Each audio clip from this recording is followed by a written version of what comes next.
নতুন কোনো সমস্যা না হলে পাকিস্তান সফরে যাচ্ছে বাংলাদেশ ক্রিকেট টিম। তবে 25 মের পরিবর্তে সিরিজ শুরু হবে 27 মে, শেষ হবে 5 জুন। এর মধ্যে বিসিবিকে সফরসূচি পাঠিয়েছে পাকিস্তান। এখন অপেক্ষা সরকারের সবুজ সংকেতের। এরপর আসবে আনুষ্ঠানিক ঘোষণা। এদিকে আরব আমিরাতের সঙ্গে সিরিজ খেলতে কাল সকাল 10টা এবং সন্ধ্যা 7টা 2 ধাপে দুবাই যাচ্ছে বাংলাদেশ দল।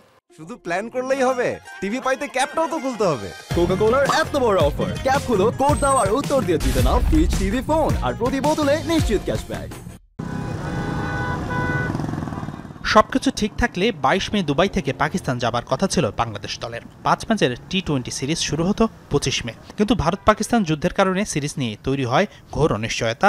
বন্ধ হয়ে যায় আইপিএল ও পিএসএল।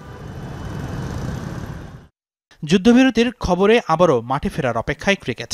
17 মে থেকে আইপিএলের পাশাপাশি শুরু হচ্ছে পিএসএলও। পাকিস্তান সুপার লিগ শেষ হবে 25 মে, যে কারণে বাংলাদেশ দলের সিরিজ পিছিয়ে যাচ্ছে 2 দিন। পাকিস্তান ক্রিকেট বোর্ডের নতুন প্রস্তাবিত সূচি অনুযায়ী সিরিজের প্রথম ম্যাচ হবে 27 মে।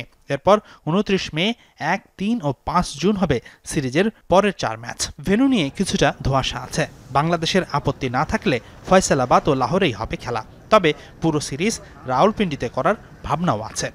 Condition in Pakistan is quite normal now. Today, Pakistan Cricket Board has announced restart of Pakistan Super League from 17th to 25th, and I guess it's third consecutive date, which is very normal after the ceasefire between Pakistan and India. So I'm just eagerly waiting for Pakistan and Bangladesh T20 series.